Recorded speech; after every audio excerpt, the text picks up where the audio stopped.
first order n is 1, so we study that a plus b sine theta is equal to lambda.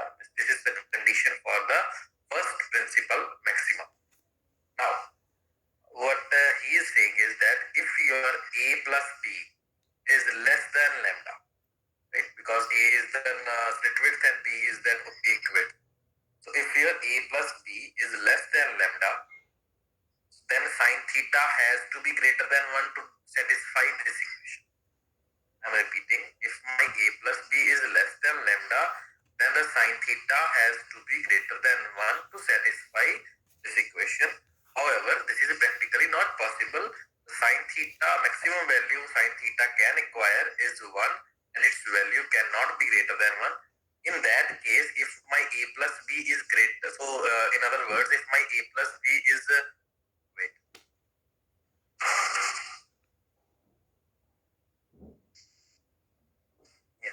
So, in other words, if my a plus b is less than lambda, so in that case, the first order spectrum will be missing or will be absent and we will not be able to see the first order principal maximum.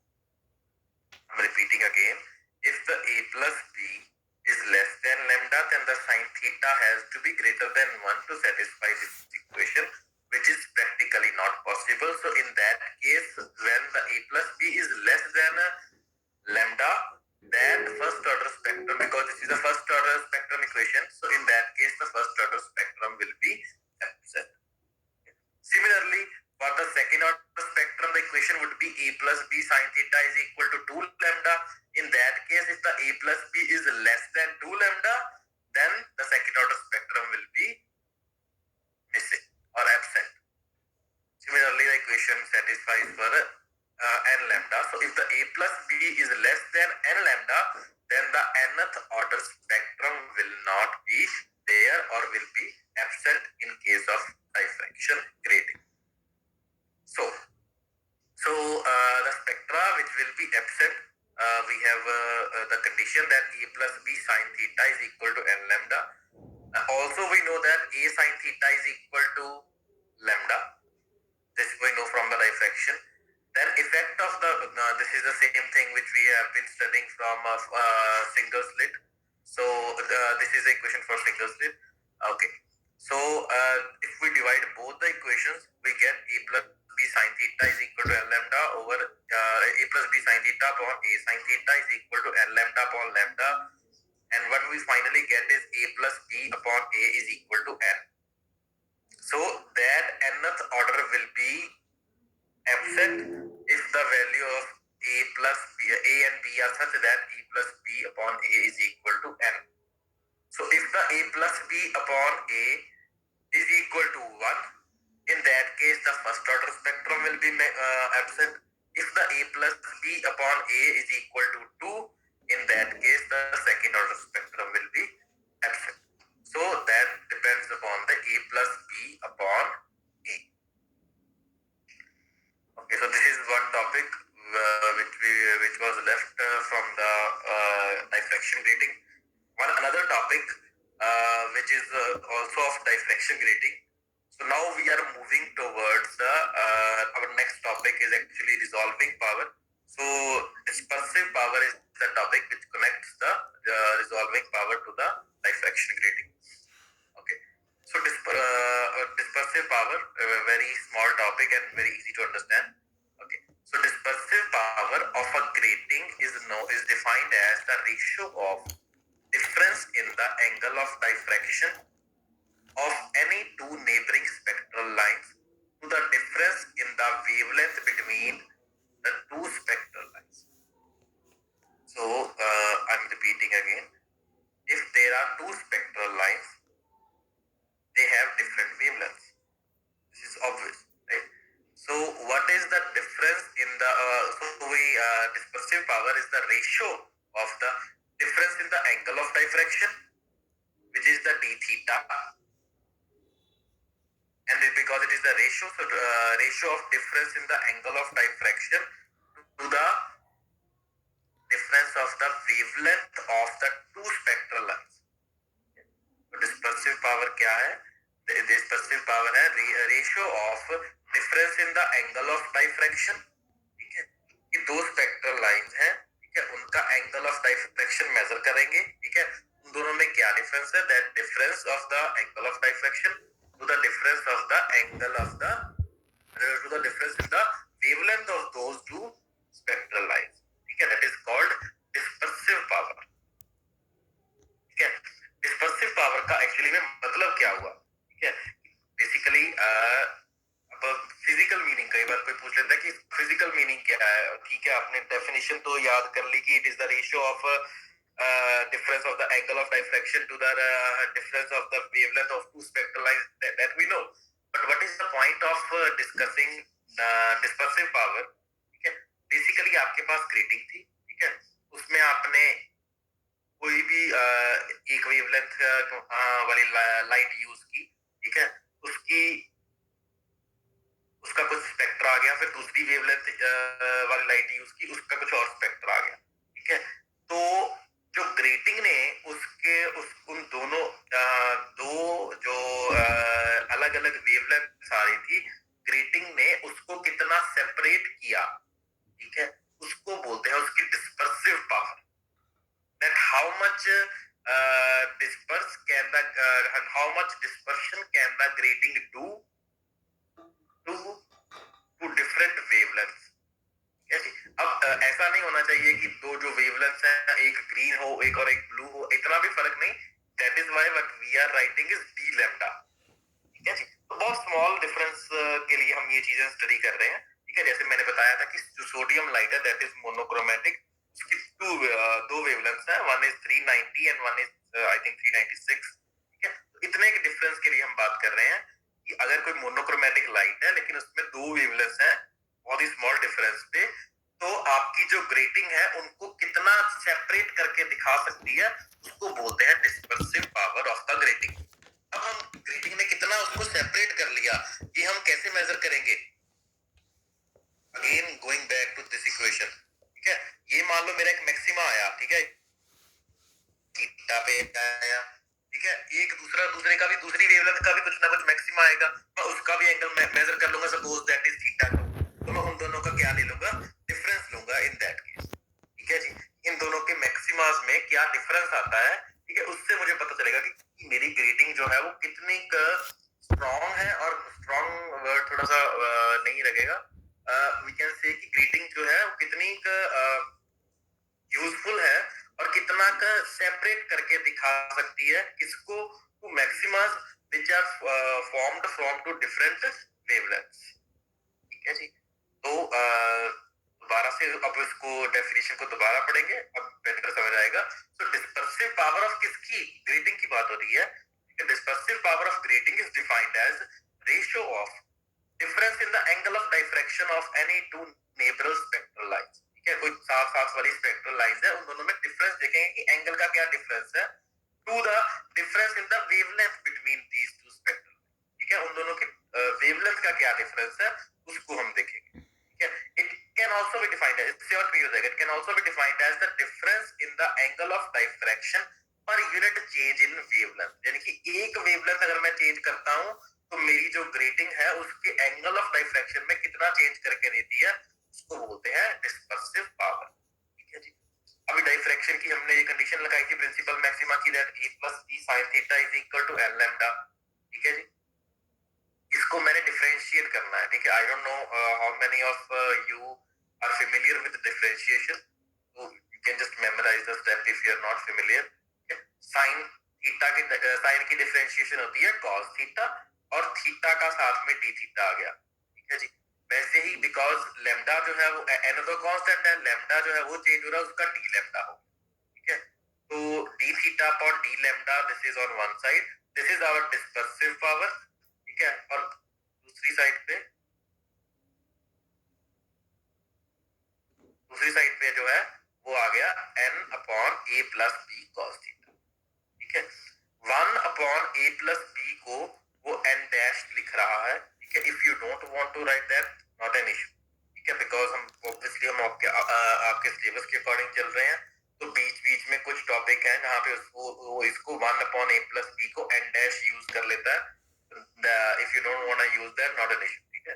तो अभी यहाँ पे factors कौन कौन से आ रहे हैं, यानी कि डिस्पर्सिव पावर जो है किसी भी ग्रेटिंग की वो किस पे डिपेंड करेगी, directly proportional to n. This n is the order of the spectrum. जितना ऑर्डर ज्यादा होगा उतनी आपकी जो ग्रेटिंग की डिस्पर्सिव पावर है वो आपको ज्यादा दिखाई देगी, यानी कि उतना ही दो स्पेक्ट्रल लाइंस के बीच में एंगल का डिफरेंस ज्यादा होगा. ठीक है. So the dispersive power of grating is directly proportional to order of the spectrum. So for first order spectrum, you will see lesser difference in two spectral lines, lesser angular difference between two spectral lines. ठीक है. Second order के लिए ज्यादा हो जाएगा, third order के लिए उससे भी ज्यादा. ठीक है. Second, directly proportional to number of lines per centimeter. 1 upon a plus b को बोल देते हैं number of lines per centimetre. वो आप मैंने आपको यहाँ पे बताया भी था. हाँ जी बच्चे, क्वेश्चन.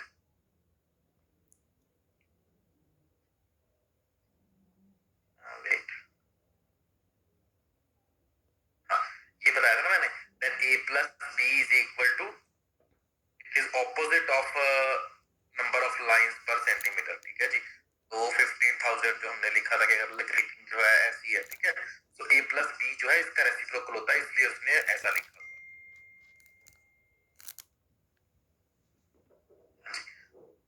तो directly proportional to number of lines per centimetre. तो जितनी ऑब्वियस सी बात है, ग्रेटिंग की पावर क्या है, ग्रेटिंग क्या कर सकती है, ग्रेटिंग कर सकती है डाइफ्रैक्ट. डाइफ्रैक्शन कितनी ज्यादा होती जाएगी, जितनी मेरी नंबर ऑफ लाइंस जो है वो बढ़ती जाएंगी पर सेंटीमीटर. जितने मेरी नंबर ऑफ लाइंस ज्यादा होंगी उतनी डाइफ्रैक्शन क्या होती जाएगी, ज्यादा होती जाएगी. ठीक है जी. So dispersive power depends upon the what number of lines per centimetre. अगर आपको कोई दो डाइफ्रैक्शन ग्रेटिंग्स दे, एक में 10,000 लाइंस पर सेंटीमीटर है, एक में 15,000 लाइंस पर सेंटीमीटर, आपको बताए, आपको पूछे कि कौन सी बढ़िया है, कौन सी डाइफ्रैक्शन ग्रेटिंग जो है वो ज्यादा पर्पस आपका सॉल्व कर सकती है, तो you would say obviously the grating with more number of lines per centimetre. ठीक है जी. तो एक ये चीज हो गई. ठीक है. तो ये this thing is related to the geometry of the grating. जो ग्रेटिंग है वो है कैसी. ठीक है. Third, it is inversely proportional to cos of theta. ठीक है. कॉस ऑफ थीटा के इनवर्सली प्रोपोर्शनल है, यानी कि जितना मेरा कॉस थीटा ज्यादा होगा उतनी आपकी जो एंगुलर सेपरेशन है वो कम होती जाएगी. ठीक है. So angular spacing of two spectral line is double in the second order spectrum then in the first order. ये तो उसने पहले के अकॉर्डिंग लिख दिया. ठीक है, कि ऑर्डर पे डिपेंड करता है, तो सेकंड ऑर्डर में डबल हो जाएगी as compare to first order.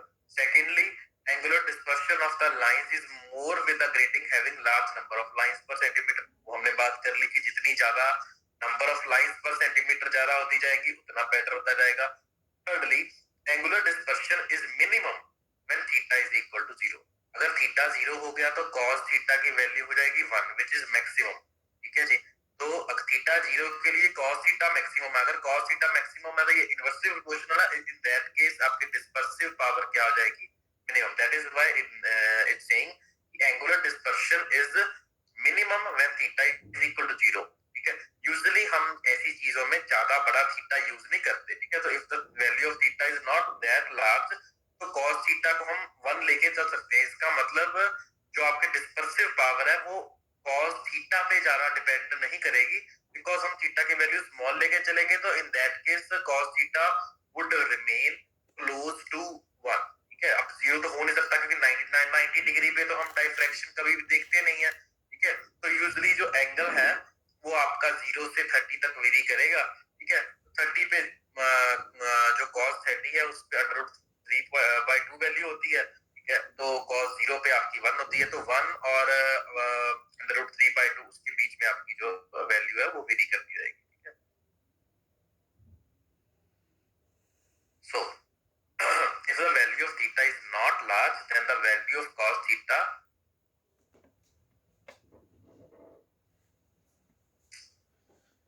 if the value of theta is not large then the value of cos theta can be taken as unity and the influence of this factor can be neglected. तो cos theta को हम neglect कर सकते हैं, neglect करके मान सकते हैं. ठीक है. तो इसका मतलब आपकी डिस्पर्सिव पावर फिर इन दो चीजों पे डिपेंडेंट है, only on the small n, ठीक है, which is the order capital M which is what number of lines per centimetre. ठीक है जी. So then it is clear that angular dispersion of any two spectral lines is directly proportional to difference in the wavelength of the spectral lines. As a spectrum of this type is called normal spectrum. ठीक है जी. If the linear spacing of two spectral lines of the wavelength lambda and lambda plus d lambda, अब दो lines है, एक की wavelength suppose lambda है और दूसरे की wavelength lambda plus d lambda है, थोड़ी सी लैम्डा से बड़ी है. Is dx in the focal plane of the telescope objective और फोटोग्राफिक प्लेन. कहने का मतलब कि जो लीनियर स्पेसिंग है, स्पेसिंग का मतलब यार ये कौन है जो बार बार तंग कर रहा है?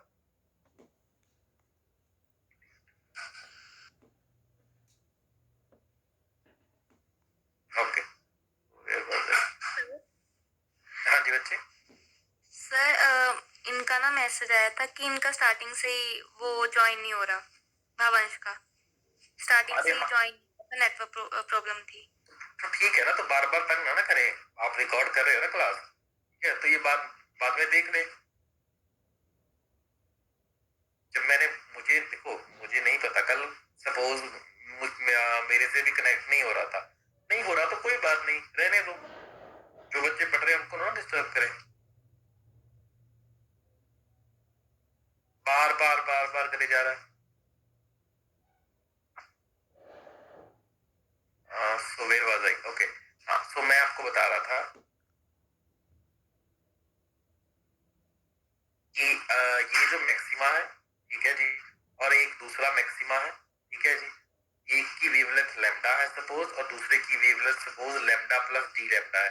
इन दोनों में डिफरेंस, अगर ये वाला डिफरेंस, एंगुलर डिफरेंस भी दूसरे वाला डिफरेंस अगर मैं देखूं, वो बोलता कि अगर मान लो कि इन दोनों में डिफरेंस जो है वो dx है. If the linear spacing of two spectral lines of wavelength lambda and lambda plus d lambda is dx in the focal plane of the telescope objective, then dx is equal to f d theta. ये आपने पढ़ा हुआ है, angle is equal to arc upon radius, तो वैसा कुछ है. ठीक है जी. Where f is the focal length of the objective. The linear dispersion is, अब आपने linear dispersion अगर देखनी हो, जो हमने पहले बात की थी, दिस इज एंगुलर डिस्पर्शन. ठीक है. अगर लीनियर देखनी हो तो वो dx अपॉन d लैम्डा हो जाएगी. dx की वैल्यू फिल कर दी, f d थीटा, f तो कांस्टेंट है, ठीक है, ये वो बाहर आ गया, d theta upon d lambda हो गया, बाकी सारी वैल्यूज फिल कर दी. So linear dispersion is useful in studying the photographs of a spectrum. अगर आपके पास जो स्पेक्ट्रम है, आप उसका सपोज एंगल नोट नहीं कर सकते, आपको किसी ने स्पेक्ट्रम की जस्ट एक फोटोग्राफ सेंड कर दी, in that case you will use the linear dispersion, not the angular dispersion, because angular dispersion में आप तभी उसी टाइम पे एंगल नोट करोगे. ठीक है जी. इस केस में आप स्पेक्ट्रल लाइंस के बीच का जो डिस्टेंस है, जो लीनियर स्पेसिंग है, उसको नोट करते हो. ठीक है जी. So this is about dispersive power of grating. ठीक है जी. सर लीनियर डिस्पर्शन एक बार दोबारा से एक्सप्लेन कर दो. ओके, सॉरी बच्चे.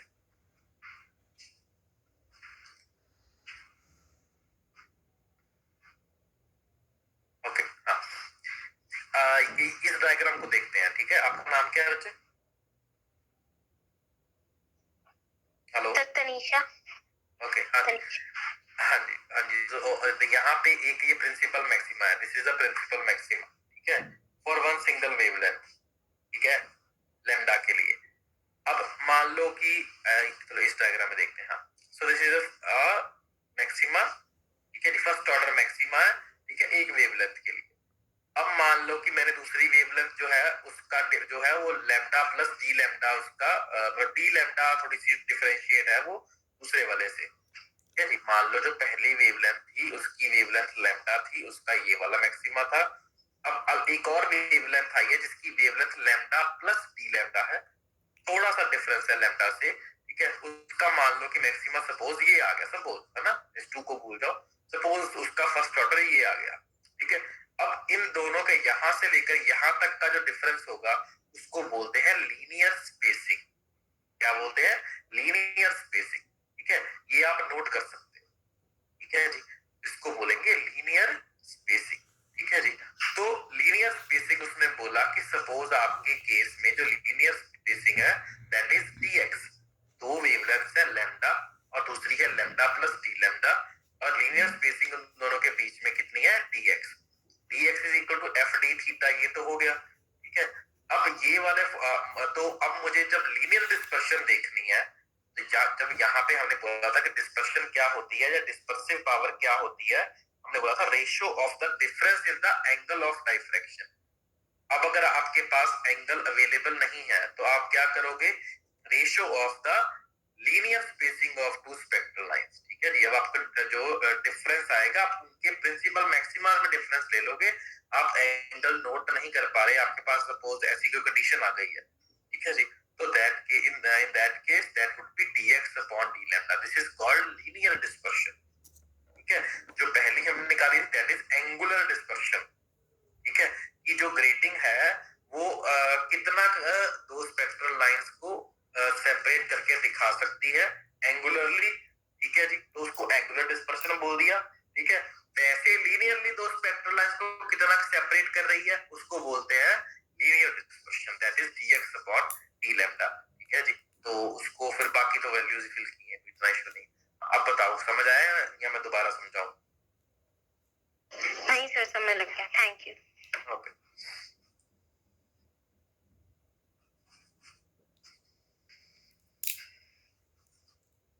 ओके, सो डिस्पर्सिव पावर हमने कर लिया।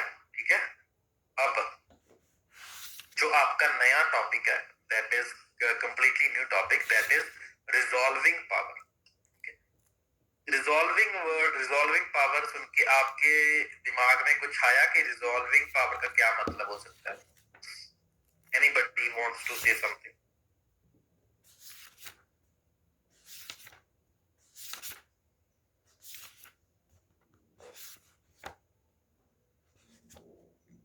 नो? ओके, चलो मैं आपको कुछ दिखाता हूँ। पहले हम इसको देखें, इस डायग्राम को देखो।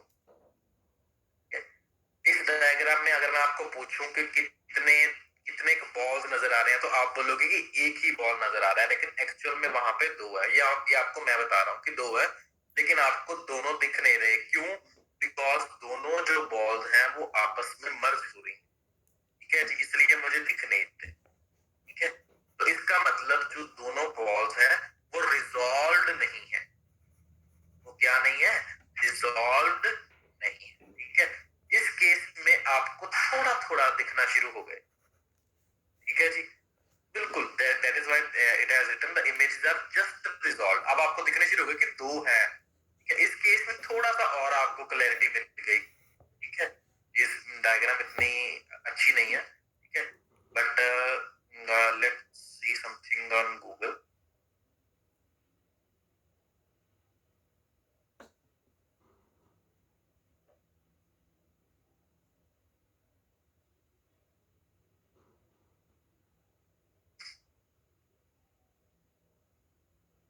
हाँ, ये लिखो, दिखा है ना?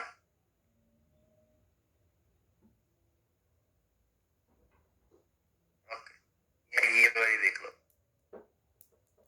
तो इस केस में आपको पता ही नहीं चल रहा कि दो स्पेक्ट्रास हैं या कुछ भी है, इमेज है, कुछ भी है। मैं जस्ट रिजॉल्विंग पावर समझा रहा हूँ आपको, रिजॉल्व का मतलब समझा रहा हूँ। ठीक है, नहीं पता चल रहा। इस केस में जस्ट रिजॉल्व है, इस केस में आपको फुली दो अलग अलग ऑब्जेक्ट दिखाई दे रहे।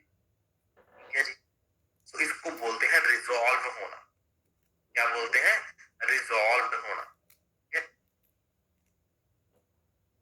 So when two objects or their images are very close to each other, they appear as one। जैसे हमने नीचे डायग्राम में देखा था कि अगर दो ऑब्जेक्ट्स या इमेजेस बहुत साथ साथ में होंगे तो ऐसा लगता है कि एक ही ऑब्जेक्ट है, और it may not be possible for the eye to see them as separate. हमें नॉर्मल अपनी आई से वो अलग अलग नहीं दिखाई दे रहे। If the objects are not seen separately, then we say that the details are not resolved by the eye। इसका मतलब हमारी आंख जो है, जो हमारी आई है, उसको रिजॉल्व करके या अलग अलग करके दिखाई नहीं दे रहा उसको। ऑप्टिकल, वैसे जैसे आई के लिए एक कुछ रिजॉल्विंग पावर है, वैसे ही ऑप्टिकल इंस्ट्रूमेंट्स के लिए भी कुछ रिजॉल्विंग पावर है, ठीक है जी। इसमें कितने ऑब्जेक्ट्स जो है वो पास पास में होंगे या नियर बाय होंगे कि मैं उसको दो अलग अलग करके देख सकूं, ठीक है। So optical instruments are used to assist the eye in resolving the objects और इमेजेस, ठीक है। जो ऑप्टिकल इंस्ट्रूमेंट्स यूज किए जाते हैं, ठीक है। जैसे अगर आपने कभी देखा हो, अगर कोई भी जो आप में से है जो वॉच वगैरह ठीक करवाने गया है, ठीक है, तो उस केस में आपने देखा होगा कि जो वॉच ठीक करने वाला मैकेनिक होता है, बिकॉज जो वॉच के पार्ट्स होते हैं वो बहुत छोटे छोटे होते हैं, ठीक है। तो आपकी नॉर्मल आई जो है वो उनको रिजॉल्व करके बड़ा करके इतना दिखा नहीं सकती कि आप उसमें से छोटे छोटे पार्ट्स देख सको। लेकिन वो क्या करता है, जो मैकेनिक है वो अपनी आंख के ऊपर एक आईपीस फिट कर लेता है और उससे वो मैं दिखाता हूँ। एनीबडी किसी ने देखा है ऐसा जो वॉच ठीक करने वाला मैकेनिक, देखे किसी ने? Yes sir. Yes sir. Yes sir. देखिए ना, ये यहाँ पे देख लो।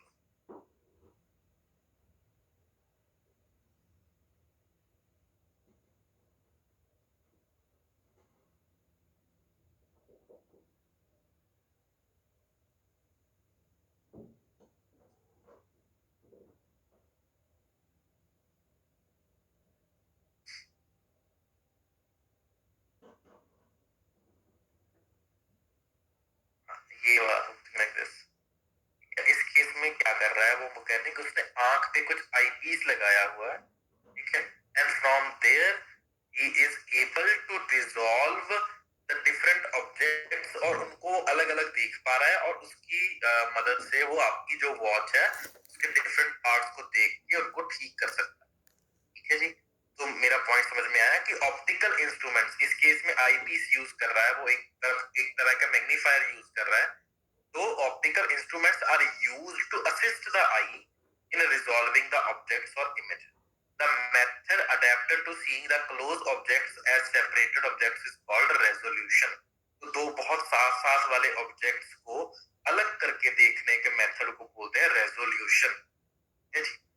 The ability of optical instruments to produce distinctly separate images of two different objects located very close to each other is called its resolving power, ठीक है।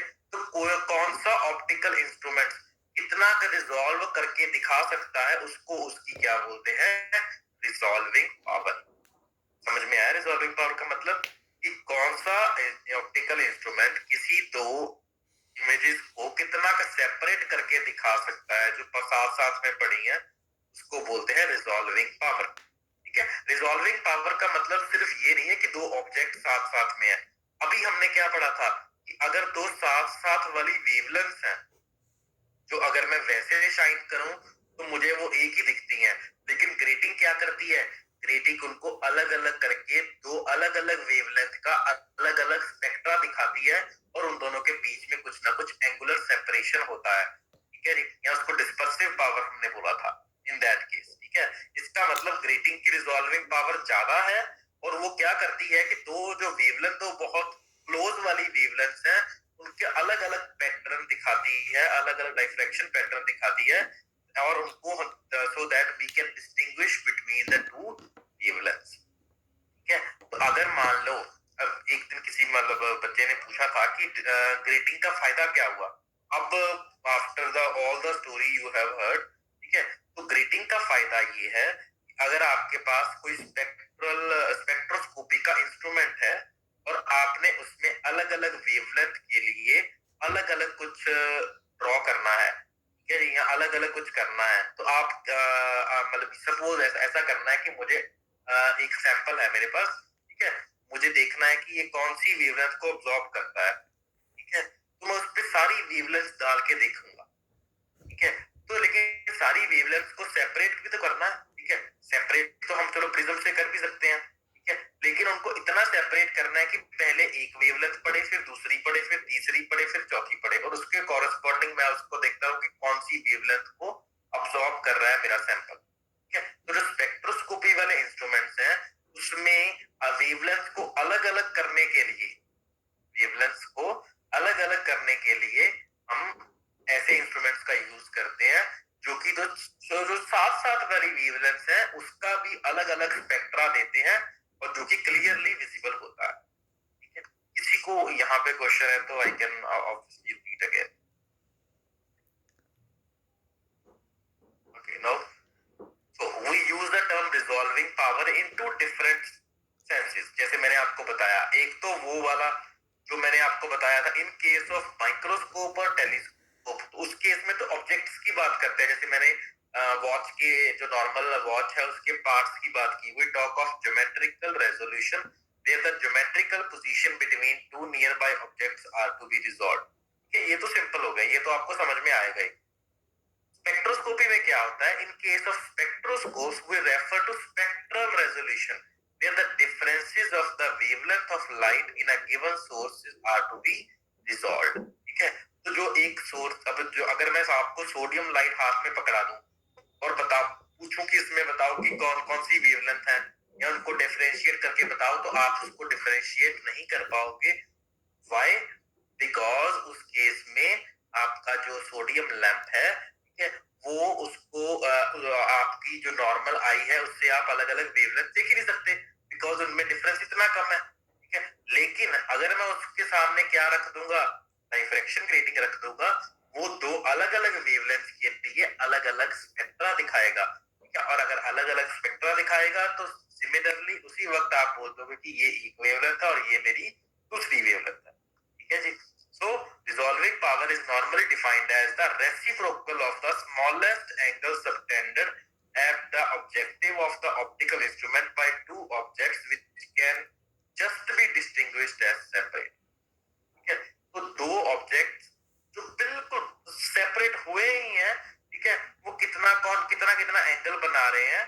ठीक है जी, reciprocal of the smallest angle subtended at the objective of the optical instrument by two point objects।